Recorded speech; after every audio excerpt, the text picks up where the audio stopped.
मेरे पति ने मुझे घर से बाहर निकाल दिया क्योंकि मैं बाज थी। मैं ये बिकनी से अपने घर के बंद दरवाजे को देख रही थी क्योंकि अभी थोड़ी ही देर पहले मेरे पति ने मुझे धक्के मारकर इस घर से निकाला था।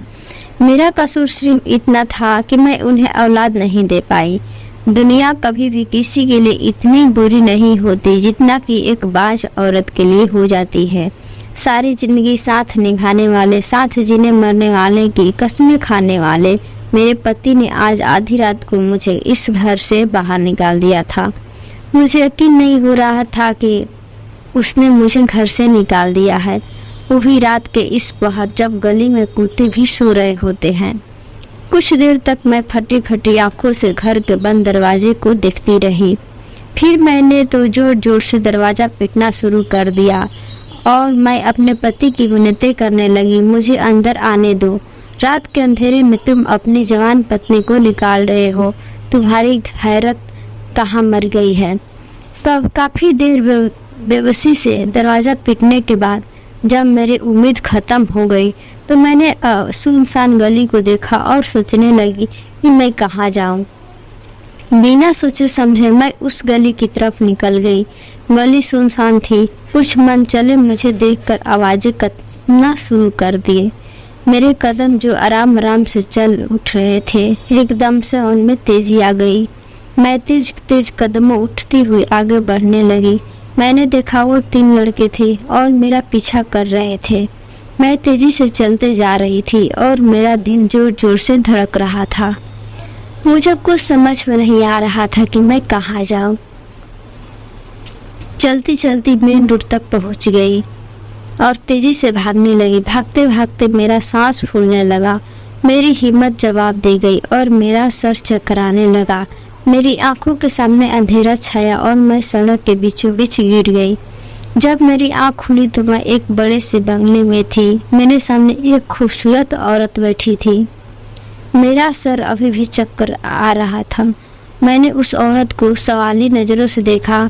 उसने मेरी नज़रों को सवाल भाप लिया और मुस्कुराकर कहने लगी, तुम परेशान मत हो, तुम यहाँ बहुत सुरक्षित हो। मैंने उससे पूछा, आप कौन है और यहाँ कैसे आई?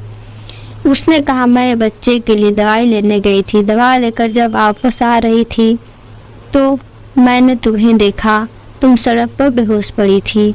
मैंने कुछ लोगों की मदद के से तुम्हें अपने गाड़ी में बिठाया और अपने घर डॉक्टर को बुलाया। डॉक्टर ने तुम्हारा चेकअप किया और तुम्हें इंजेक्शन और कुछ दवाइयाँ दी है।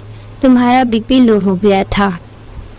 उसने मेरे बारे में और कुछ भी नहीं पूछा और कहा, जब तक तुम्हारी तबीयत ठीक ना हो जाए तुम यहाँ पर रह सकती हो। 2-3 दिन बाद जब मेरी तबीयत में कुछ सुधार हुआ तो मैंने उससे कहा कि अब तक आपने जो मेरे लिए किया मैं उसकी आभारी हूँ, पर अब मैं यहाँ से जाना चाहती हूँ। उसने कहा, कहाँ जाओगी?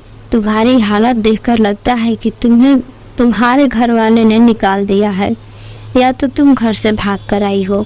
उस औरत की बात सुनकर मैं हैरान हो थी कि उसने कैसे मेरे मन की बात जान ली। उसकी इस बात पर सिसक सिसक कर रोने लगी और अपनी जिंदगी की सारी दास्तान उसे सुना दी। उसने मुझसे कहा कि मुझे अंदाजा हो गया था कि तुम एक अच्छी लड़की हो, पर तुम्हारे साथ कुछ गलत हुआ है। मैंने कहा, हाँ, मेरे पति ने मुझे घर से निकाल दिया है। मैंने घर से भागकर शादी की थी। मेरे घर वाले अब मुझे अपनाएंगे नहीं। मैं अपने घर वाले के लिए उसी दिन मर गई थी जिस रात मैंने अपने बाप की चौखट फलांग कर अपने पसंदीदा शख्स के साथ भाग गई थी और उसी शख्स ने आधी रात को मेरा हाथ पकड़कर मुझे घर से निकाल दिया, सिर्फ इसलिए कि शादी के 4 साल बाद भी मैं उसे औलाद नहीं दे सकी। मेरी दुख भरी दास्तान सुनकर उस औरत की आंखें भर आई। उसने कहा, तुम अब मेरे साथ रह सकती हो, बस तुम्हें मेरा एक काम करना पड़ेगा। उस औरत की बात सुनकर मैं समझ गई कि औरत मुझसे क्या करवाना चाहती है, किस काम के लिए मुझे ये अपने घर में नहीं जाने दे रही है। मैंने उनसे कहा, आप जो काम मुझसे कह रही हैं वो काम हरगिज नहीं करूँगी। मुझे सब समझ में आ गया है कि आप मुझसे क्या करवाना चाहती हैं। आप जैसी औरतें हम जैसी मजबूर औरतों का फ़ायदा उठाकर उन्हें धंधा करने पर मजबूर कर देती है, सिर्फ इसलिए कि हम मजबूर हैं। हमारा कोई ठिकाना नहीं है और हमारी मजदूरी का फ़ायदा उठाकर आप हमसे धंधा करवाती हैं और उन्हीं पैसों से आप लोग ऐशो आराम की ज़िंदगी जीती है। मैंने यह बात गुस्से से कहा तो औरत मुझे हैरत से देखने लगी और कहने लगी, मैं तुमसे ऐसा कोई भी काम नहीं करवाना चाहती हूँ और ना ही मैं इस किस्म की औरत हूँ। तुम्हें बस सारा दिन मेरे बच्चे की देखरेख करनी होगी। तुम बे औलाद हो, तुम्हें औलाद नहीं हो सकती और मैं अपनी औलाद संभाल नहीं सकती। तुम मेरे बच्चे के लिए आया चाहिए। अगर तुम्हें ठीक लगे तो मैं अपने बच्चों को संभालो और तुम्हें अच्छी तनख्वाह भी दूंगी। उसकी बातें सुनकर मैं खुश हो गई और मुझे उतना अच्छा काम जो मिल गया था, मैं फौरन उसकी बात मान गई और सुकून से इस घर में रहने लगी। इस औरत का बच्चा सिर्फ 2 साल का था। मुझे उस बच्चे की देखरेख करनी थी। इस पर घर की में रहकर मैंने एक बात नोट की कि उसकी माँ अपने बच्चों की तरफ दिखती भी नहीं है और ना ही उसे अपनी गोद में उठाती। यह कैसी माँ थी जिसके अंदर ममता नाम की कोई चीज़ भी रही थी, जब मुझे जैसी औरत के अंदर ममता कुट कुट कर भरी थी। यह तो एक माँ ही थी जिसे कुदरत ने औलाद दी थी। खैर, मुझे इस औरत के निजी मामले से कोई लेना देना नहीं था। मुझे काम की तलाश थी और मुझे काम मिल गया और इस काम को मैं दिल से कर रही थी। इस घर में मैं बहुत सुकून से थी क्योंकि इस घर में कोई मर्द नहीं था, बस मेरी मालकिन और उनका बच्चा और गेट पर एक चौकीदार। लेकिन एक दिन जब मैं बच्चे को खाना खिला रही थी तो अचानक से एक शख्स बड़े रूप के साथ कमरे में आया। मैं उसे देखकर हैरान रह गई। वो भी मुझे देखकर थोड़ा ठिठक गया। वह बहुत ही शानदार खासियत का मालिक था। उसकी उम्र 30 से 35 के बीच में लग रही। उसे देखकर लग रहा था कि वो बहुत ही बड़ा बिजनेसमैन है। थोड़ी देर दरवाजे के पास खड़ा मुझे देख रहा था और फिर मेरे पास आया और बच्चे को गोद में उठाकर उसे प्यार करने लगा। मैं उसे देखकर समझ गई कि यकीनन यही बच्चे का बाप है। मैं घबराकर कमरे से बाहर निकल गई। मेरी मालकिन ने मेरी घबराहट की वजह पूछी तो मैंने उन्हें बताया कि कोई शख्स अंदर आया है। मेरी मालकिन ने कहा, हाँ, वो मेरे पति है, बिजनेस के सिलसिले में शहर से बाहर गया था। मालकिन ने यह बात मुझसे इस अंदाज में कहा कि उन्हें देखकर मुझे हैरत हुई। वो सिर्फ अपने बच्चे से नाखुश नहीं थी बल्कि अपने पति से भी नाखुश थी। मालकिन भी हर वक्त खामोश रहती और उनके पति भी हर वक्त खामोश रहते हैं। दोनों के बीच कोई बातचीत नहीं होती थी। मैं उनका यह रिश्ता देखकर हैरान थी, जहाँ किसी भी चीज़ की कमी नहीं थी। घर में ऐशो आराम की सारी चीज़ें उपलब्ध थी, पर इन दोनों के बीच कोई प्यार नहीं था। साहब अपने बच्चों के साथ थोड़ा बहुत वक्त गुजार लेते थे, पर मालकिन को तो अपने बच्चों से भी कोई लगाव नहीं था। एक दिन मैंने अपनी मालकिन से पूछा कि क्या यह आपकी मोहब्बत की शादी है, तो मेरे सवाल पर मालकिन ने अजीबो नज़रों से मुझे देखा और सहमति में अपना सिर हिला दिया। मैं फिर एक बार हैरान हुई कि दोनों को जब एक दूसरे से प्यार रहा होगा तभी तो शादी किए होंगे, फिर अब ये दूरियां कैसी। कभी कभी तो मुझे इस घर में घुटन महसूस होती थी। एक दिन मालकिन ने मुझसे कहा कि बच्चे को अपने पास सुलाया करो। उनके कहने पर मैं बच्चे को अपने पास सुलाने लगी, पर मैं बहुत परेशान थी क्योंकि आधी रात को बच्चों का पिता अपने पास आता। मैं उन्हें देखकर डर जाती। मैं उन्हें मना करना चाहती थी लेकिन मैं ऐसा नहीं कर सकती क्योंकि मैं इनकी मोहताज थी। एक दिन दबे लहज़ों में मैं मालकिन से बोली, ये आधी रात को मालिक बच्चे के लिए मेरे कमरे में आते हैं, पर मालकिन को मेरी बातों से कोई असर नहीं होगा। अगर एक पत्नी को पता चले कि उसका पति उसकी जवान नौकरानी के कमरे में आधी रात को जाता है तो घर में तो फसाद हो जाते। लेकिन यहाँ तो मेरी मालकिन का कोई फर्क ही नहीं पड़ा। मेरी मालकिन रोजाना कुछ देर के लिए छत पर जाती थी। एक दिन मैंने सोचा चुपके से मैं उनके पीछे जाकर देखती हूँ कि आखिर छत पर क्या करने जाती है। छत पर जाते ही जो मंजर मैंने अपनी आंखों के सामने देखा उसे देखकर मेरी रूह कांप गई। मेरी मालकिन ऐसा भी कर सकती थी। मैं भागती हुई मालकिन के पास गई और उनका हाथ पकड़कर उन्हें रोक लिया और गुस्से से कहा, आप होश में तो हो? आप ये क्या करने जा रही थी? आप छत से कूदकर अपनी जान लेना चाहती थी। आखिर क्यों? आपने एक बार भी नहीं सोचा कि आपका इतना छोटा बच्चा है, आपके पति हैं, इन दोनों का क्या होगा? मेरे इस सवाल पर मालकिन ने फूट फूट कर रोना शुरू कर दिया। उन्हें रोता देख मुझे बहुत दुख हुआ और मैंने उन्हें अपने गले से लगा लिया। वो काफ़ी देर तक मुझे पकड़कर रोती रही। फिर कुछ देर बाद मैंने प्यार से पूछा कि आखिर क्या बात है, आप अपनी जान क्यों देना चाहती हैं? अपने मन की बात मुझसे बताइए, बताने से आपके मन का बोझ हल्का हो जाएगा। मेरे इतना पूछने पर उन्होंने अपने आंसू साफ किए और अपनी ज़िंदगी की दास्तान मुझे सुनाने लगी। मेरी मालकिन की कहानी आइए सुनते हैं उन्हीं की जुबानी। मैंने जब होश संभाला तो देखा मेरे माँ बाप आपस में लड़ते रहते थे। उनका लड़ना झगड़ना देख हम दोनों भाई बहनों को अच्छा नहीं लगता, पर हम चाहकर भी उनसे कुछ नहीं कह सकते थे।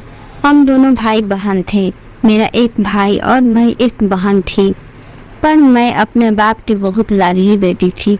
मेरे पापा मुझसे बहुत प्यार करते थे।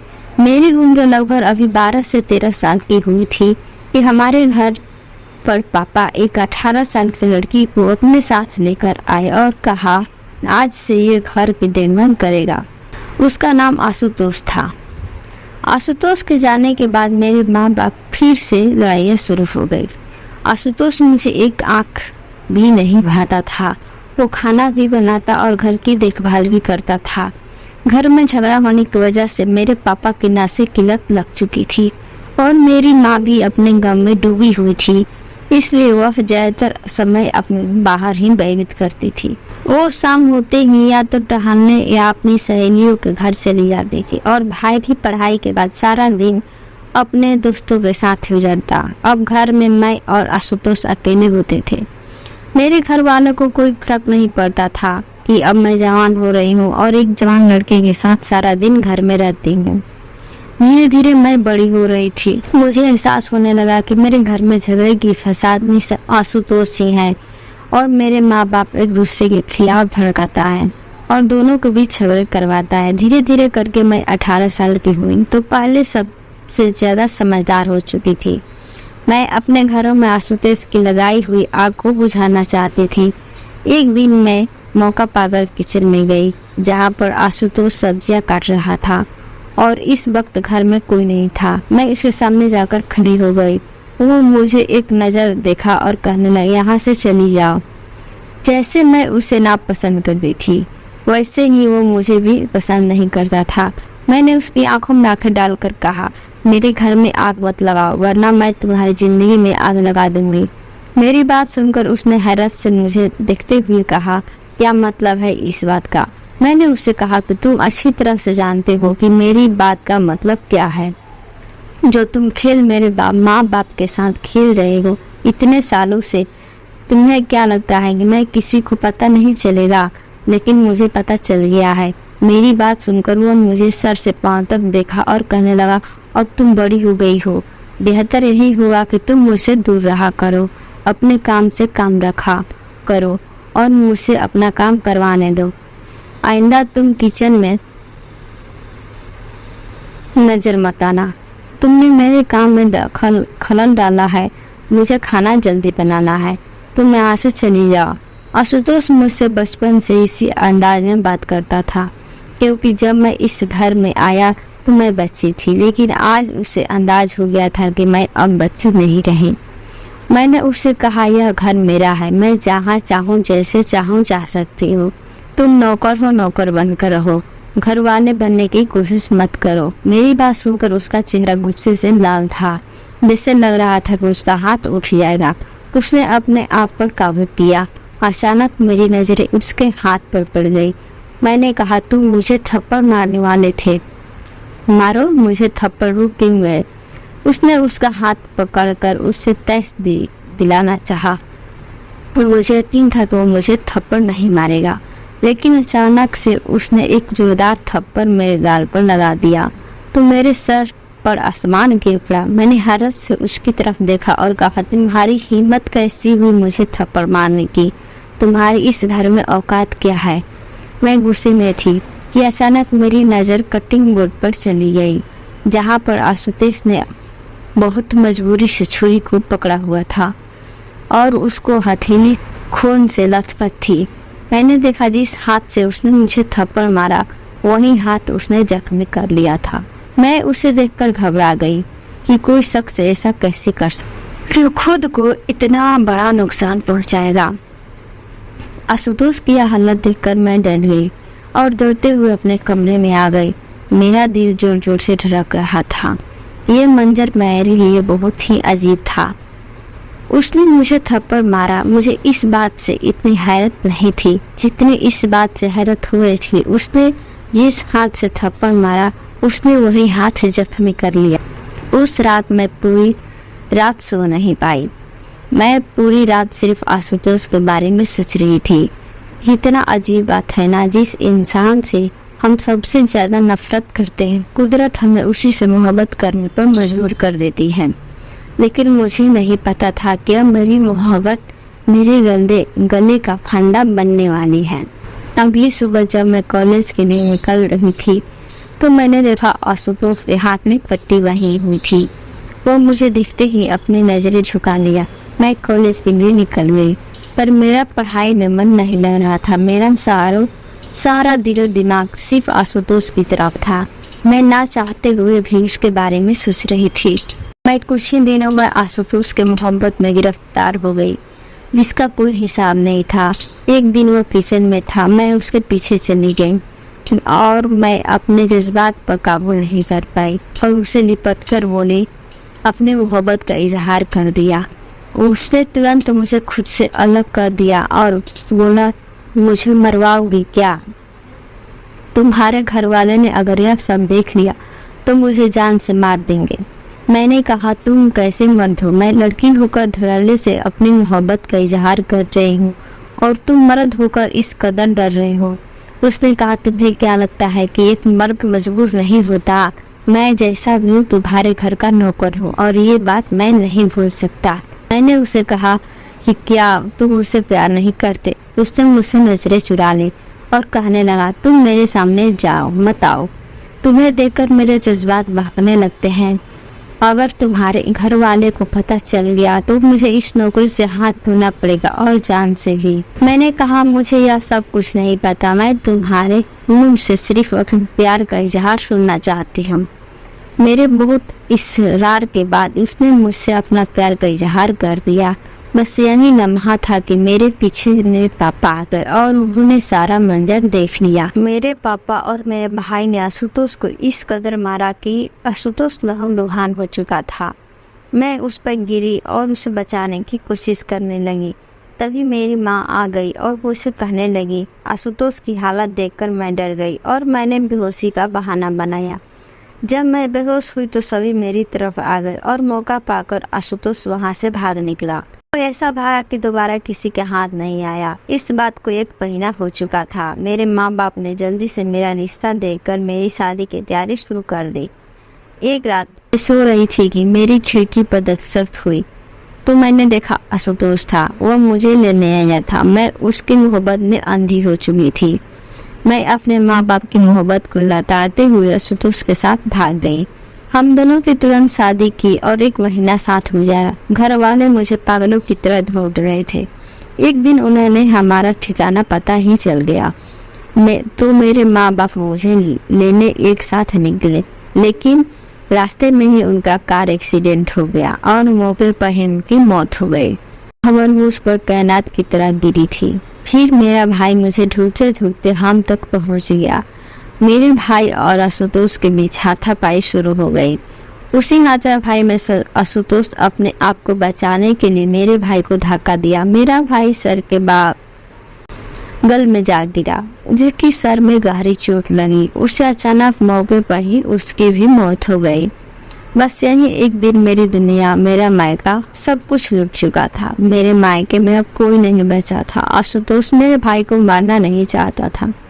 अपने आप को बचाने की कोशिश कर रहा था कि उसके हाथ से यह सब हो गया। यह सब देखकर मैं बेसुध वहीं पर गिर पड़ी। यह सब क्या हो गया, मुझे कुछ समझ में नहीं आ रहा था। पुलिस के डर से हम दोनों ने उसी रात अपने भाई को एक जंगल में जाकर गाड़ दिया। दिनों तक हम दोनों इसी सोच में गुम थे। फिर अचानक से मैं पेट से हो गई। हमारे पास एक भी पैसा नहीं था। फिर आशुतोष मुझे मेरे बाप के घर में लेकर आया, जो खाली पड़ा था। मेरे माँ बाप के जाने के बाद उसकी जायदाद की इकलौती बारिश नहीं बची थी। मैंने और आशुतोष ने इस घर में रहना शुरू कर दिया, लेकिन हमारे पास बोलने को कुछ नहीं था। धीरे धीरे करके मेरे पापा के बिजनेस को आशुतोष ने संभाल लिया। 3 साल से मैं इस घर में हूँ, जिंदा लाश बनकर रह रही हूँ। मैं हर रोज अपने आप को खत्म करने की कोशिश करती हूँ, लेकिन मुझसे नहीं हो पाता। आज मैंने बड़ी मुश्किल से हिम्मत की थी कि तुमने मुझे रोक लिया। मुझे ना तो अपने बच्चे से कोई लगाव है और ना ही अपने पति से। यह वही शख्स है जिसकी मोहब्बत में अंधी होकर मैंने अपना सब कुछ गंवा दिया, और आज यही शख्स मेरी नज़रों के सामने है, पर मुझे अच्छा नहीं लगता। वह कहता है कि मैंने तुम्हारे घर वाले को नहीं मारा, पर शायद किस्मत को यही मंजूर था। वह कहता है मैंने तुमसे कहा था कि तुम मुझसे दूर रहो, शायद कुछ गलत हो जाएगा। वह हर बात का इल्जाम मुझ पर लगाता है और वही सही कहता है। तुमने अपनी कहानी सुना दी। उनकी कहानी सुनकर मेरी आंखों में आंसू आ गए थे। हम जैसी लड़कियां, हाँ मुझ जैसी ही, अपने अपने माँ बाप की चौखट को आधी रात जिस शख्स के आश्रय पर भाग आती है, बाद में वही शख्स हम पर सारा इल्जाम थोप देता है। हम जैसी लड़कियां जो खुद से ज्यादा प्यार करने वाले माँ बाप को घर छोड़कर किसी अनजान शख्स के साथ आधी रात को भाग जाती हैं, वह कभी खुश नहीं रह सकती। मुझे औलाद नहीं हुई, मेरे पति ने मुझे घर से निकाल दिया, पर मेरी मालकिन को औलाद थी, लेकिन उन्हें अपनी औलाद से मोहब्बत नहीं थी। मैं घर से दरबदर हो गई थी, लेकिन मेरी मालकिन तो घर के अंदर थी। अब मैं अपने पति, अपने बच्चों के साथ थी, लेकिन वो बेसुकून थी। रात के अंधेरे में दोनों छत पर बैठी हुई अपने अपने दुखड़े रो रही थी। काश हम अपने माँ बाप का घर नहीं छोड़ती। प्यार करना गुनाह नहीं होता, लेकिन माँ बाप का दिल दुखाना बहुत बड़ा गुनाह होता है। दोस्तों, हमारी कहानी अच्छी लगे तो हमारा कमेंट में जरूर बताइएगा। धन्यवाद।